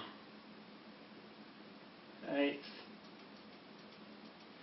This is my marker that I was using. Around about this time of the afternoon, the evening. I'll put in the sky for you. You can see the sun is setting over behind us, and because everything rises from the east all the time because of the Earth's rotation. This day here, if the last one was Passover, it's the perfect time for it. One lunar cycle on is Yom Kippur. This is the way God has set up His calendar in the sky to match His appointed times, to match His prophecy and His word. He's made these all match and align for our purpose in this day. On Yom Kippur, what was done is that 2 lambs. It talks about this in the Tanakh, the first 5 books of the Bible. It talks about how you would take 2 lambs, you'd set one free, and you'd kill the other one, the Azazel goat. And what would happen is the Pharisees or the priests would throw the ribbon that they took from around the Azazel goat's neck over the lintel of the temple. And it was a red ribbon. And as the lamb died, a miracle would happen every Yom Kippur, where the red ribbon, would turn white, symbolizing that their sins had been atoned for. Well, because the killing of lambs, bulls and goats had been done away with by the death of Yeshua, and the Pharisees, the priests, the scribes, weren't recognizing this. They didn't recognize that they'd killed the lamb. They were still trying to sacrifice lambs and still trying to get their ribbon to turn white. So on this very next Day of Atonement, this is what rises as their goat should be dying, and their ribbon should be turning white. At the foot of the lamb, not at the foot of the bull or in the balance or anywhere else, at the foot of the lamb that was slain for their sins, rises the blood-red ominous moon. 2 blood-red moons in a row. One on his day of his death, Passover, Pesach, and one on Yom Kippur, or the Day of Atonement. These blood-red moons have punctuated the end of Yeshua's life. They've done it in the Mazzaroth, fulfilling perfectly to the minute the first 4 spring feasts. And that's why we should be celebrating the spring feasts and remembering them, because of what Yeshua did for us on those days. And we need to start thinking, and this is where it gets quite important, we need to start thinking about the 4 fall feasts, because Yeshua said that He was coming like a lamb for the 4 spring feasts, and He's coming back like a lion to fulfill the 4 fall feasts. And if we, the people of Israel, the branches that are grafted into the root of David, scattered amongst the Gentiles, and those of Judah and Benjamin still living in the land today, if we muck up next time as badly as we did the first time, killing our Messiah and not hearing Him for what He had to say, and we killed Him, we muck up again, and we miss Him coming like a lion, we're in trouble. We have got to get back on calendar, Yah's calendar, not some sort of crazy calendar set in place by the very people who murdered Him, not the very people, 300 years on. In 356, that calendar that was set up allowed the Pharisees, the scribes, the priests, to pre-predict times so far in advance they can even do it to this day. And if they can figure that out, then Satan, the deceiver, he can figure that out too.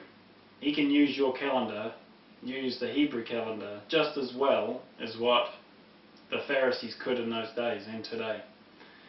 So therefore somebody like Zohar 3 could have been given a prophecy of Twin Towers collapsing to the perfect timing of the Hebrew calendar that was set in place by the principles and precepts of man.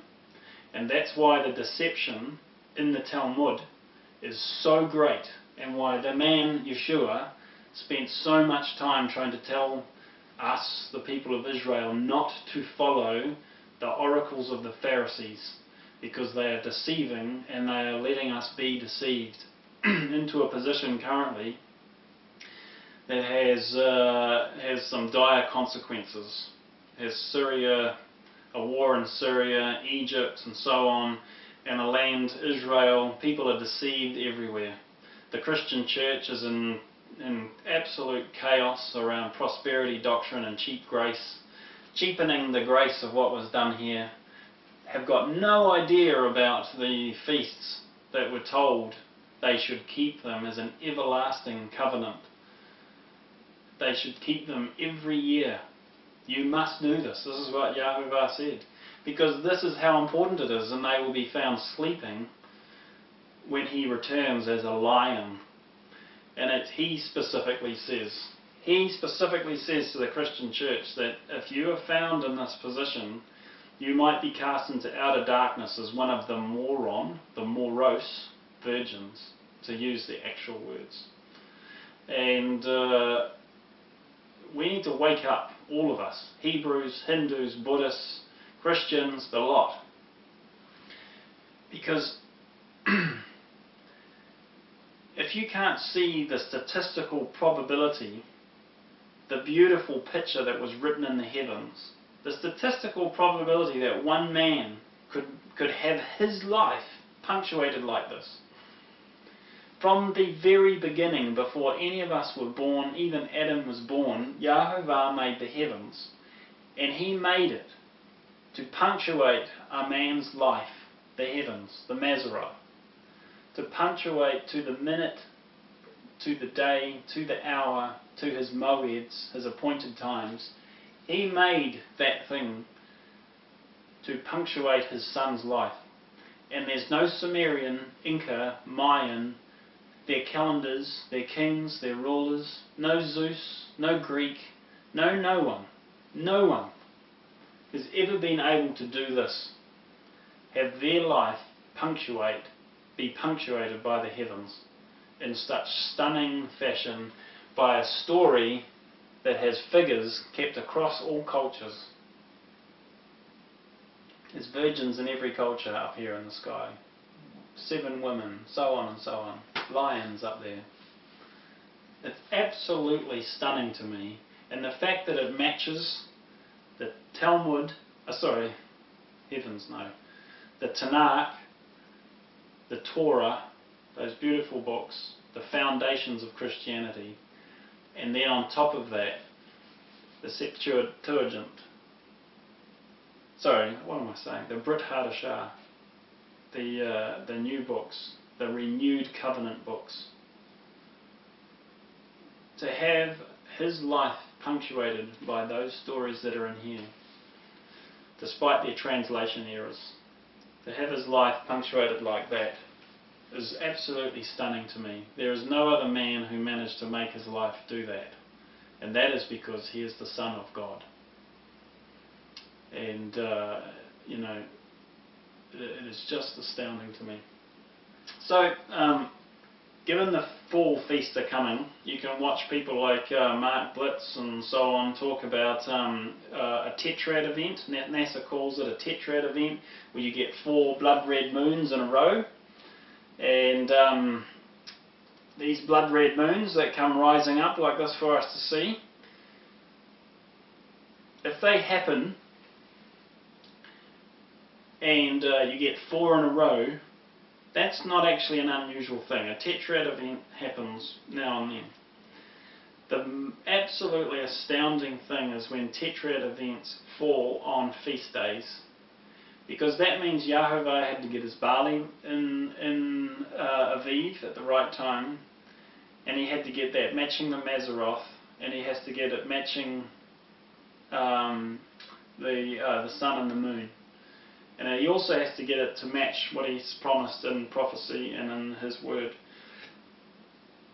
So if all of those things are lining up, then a tetrad event becomes something that is so statistically rare that it never happens. It's got something like a 1 in 7,000 year event. So once in during the time of creation. But we've had several of these. We had one in 1967 during the 6-Day War. We had a tetrad event falling around then. We had a tetrad event when the UN allowed Israel back into the land, the tribe of Judah and Benjamin and whoever else wanted to follow. There were, you can see that there was a lunar tetrad event that marked on the appointed times, Passover and Yom Kippur and so on. It's marking the importance of those days. You can see that for your own eyes here. We have possibly, now this is where Mark Blitz and everyone is going wrong, we have possibly got another prophetic tetrad event happening, blood red moon event happening.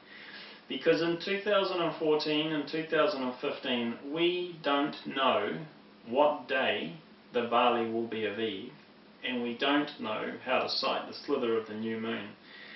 And at the moment, people who are following these other calendars need to stop it, because it's a deception.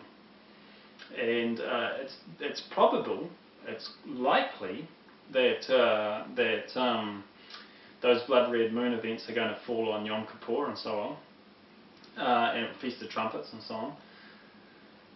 But we don't know. We just don't know.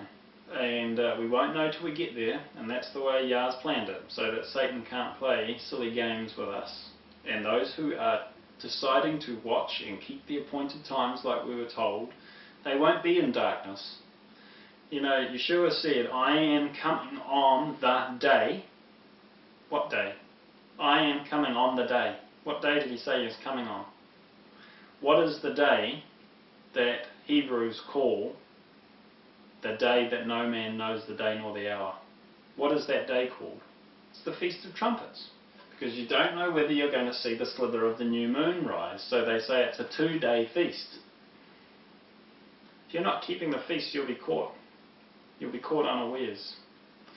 As Yeshua said, told us, I've come to fulfill.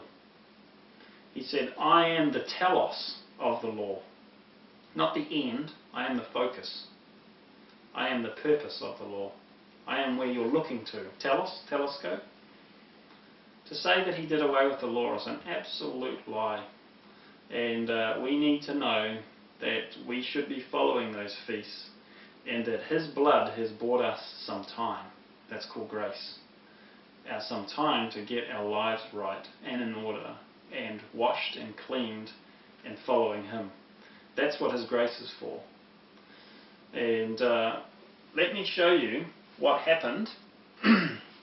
You can use the Mazzaroth, just like the Magi were. You can use the Mazzaroth to see what might be coming.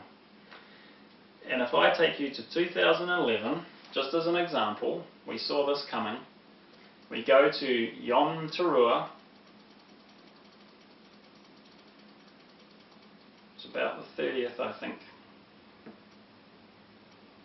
And we go and have a look at what happened on Yom Teruah. Let me find it for us. Take off this. Here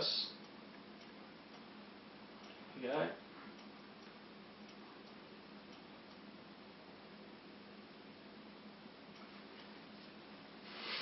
Let me just show you this. Now this is conjecture, but I'll reread to you, after I've shown you this, what it says in Revelation happens again. Revelation 12, if you want to turn to it. Go to Revelation 12. We've been here once before because, like in Hebrew culture, prophecy is always a repetitive thing. It repeats.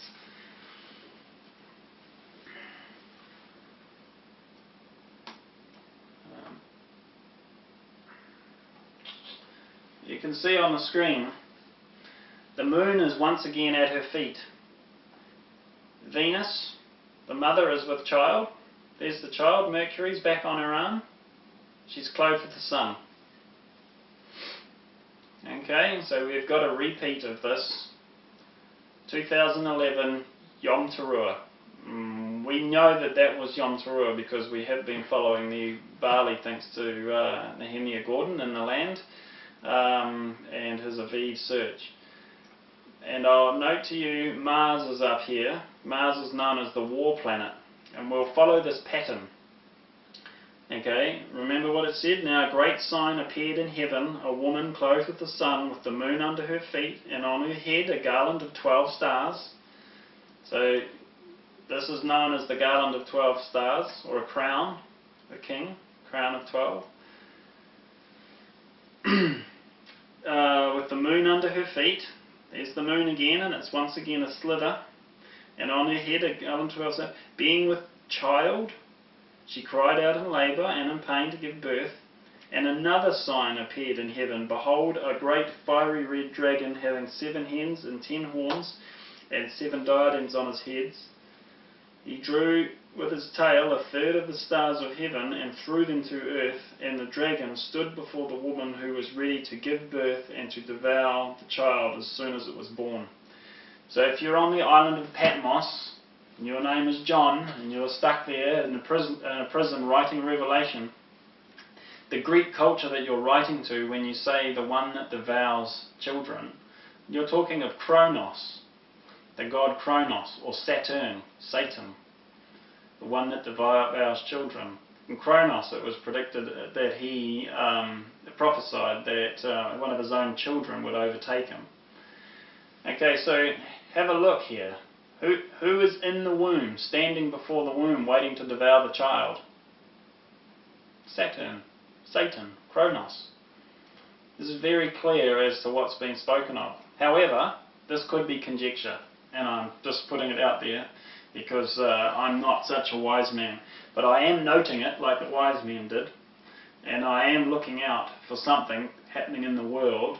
The world is descending into chaos. So that's what I'm watching for, and I think I've been seeing that since 2011. At that time there was a comet that came through across Virgo's head, and it passed her eye, so that it put a tail just in here, so that she was crying out for pain. And it was actually the tears coming through her eyes. Now that could be conjecture as well, but you know what I'm talking about. So if we follow the pattern, we can do this whole thing with the earth again, and there's your slither, your sighting of the slither of the new moon in the evening. Okay, so we've got that Yom Teruah happening again. And remember how we went 9 months? When Yeshua was born, we went 9 months and something came in on the heart of the king. If we look here at Regulus again, we centre on Regulus. Watch this, over the next 9 months, in comes Mars, starts to slowing down, starts going into retrograde. Yeah, that happens. We've seen it do this a bit. And it comes back.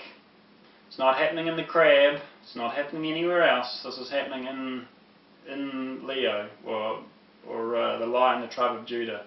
It stalls and stops and turns back again. So this is coming into its 3rd pass. Okay, so war was on the king, on the heart of the king, for 3 months. Almost to the day. Sorry, not 3 months, 9 months. Exactly like what happened for the wise men. So in 2012, on that particular date, we are getting a return of prophetic fulfillment.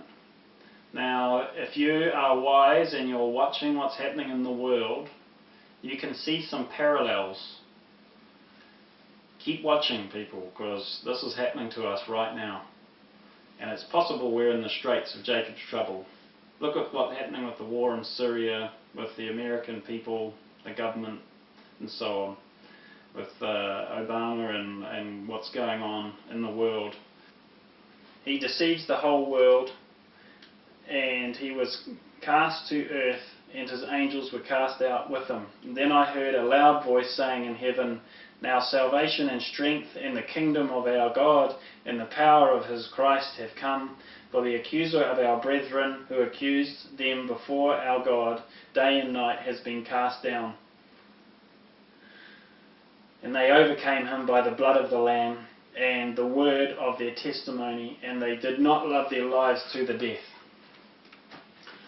Okay, if my conjecture is right, and I'm trying to be a wise man in 2,000 years on, and lost count of years, because I haven't been watching the Bali over the 2,000 years, but if I'm starting to read and learn how to read the Mazzaroth right, Yahovah just showed me something, a repeat. Something else was born to earth. This time it is not the Messiah, it is Satan, has been born to earth. Around about a year ago, something started happening in the world, and most of you can see, sense and feel that we're heading headlong into something major in the earth, in the world today. And I'm just putting it out there that if my conjecture is right, and the pattern is being repeated. This time, it's not a king on the heart of the king. It's not his son being born. War just happened on the heart of the king, and we have something with us now that is very. We have a man with us on this earth that is beginning to plan and scheme and has but a short time. So I just wanted to show everyone that this Mazzaroth, the Mazzaroth is a fantastic thing. Declares the glory of Yahovah, the glory declared from the beginning, the end declared from the beginning. It's the declaration of his son's life. We've got things coming up. I'm not going to go on, I'm not going to show you more. It's up to you to start looking into the stuff. But what I would say to you is start following the feasts the way Yahovah told you to follow them. Wake up, get out of the church the way it looks at the moment, churchianity, Christianity, if you would call it that. Christians come in all, you can call yourself a Christian if you're following any kind of saviour. Freemasons think, for example, and Satanists think that Satan is their saviour. That's why they call themselves Christians. We've got all sorts of deceptions in the world. Satan's putting Muslims against Christians. He's putting Hebrews against Muslims. He's putting Christians against Buddhists. He's got us all fighting each other, when really we should all just quit it and look up and recognise that something huge and prophetic has been fulfilled, and we should stop being our own gods. And I just want to leave us with that. There's so much beautiful stuff in here. When you acknowledge that you have misunderstandings, paradoxes and failings with this book, then that's a great place to start. And then you can start learning about what it really says and what Yah really says, and not to listen to the principles and precepts of preachers, Pharisees, teachers, mullahs, whatever. Stop listening to them. Start listening to God and what He had to say. Start listening to the beautiful things He's showing you in His heavens, and the beautiful story of the Son, the Lamb who was killed. And yeah, I think that's where I'm going to leave you, and bless you all, and may we truly see peace one day under one ruling king, and hopefully there's not too much bloodshed before then, and that we do repent, and that my brothers Judah, Benjamin and all of the lost tribes of Israel scattered through the world might come to an understanding of who our Saviour is. Yeshua HaMashiach.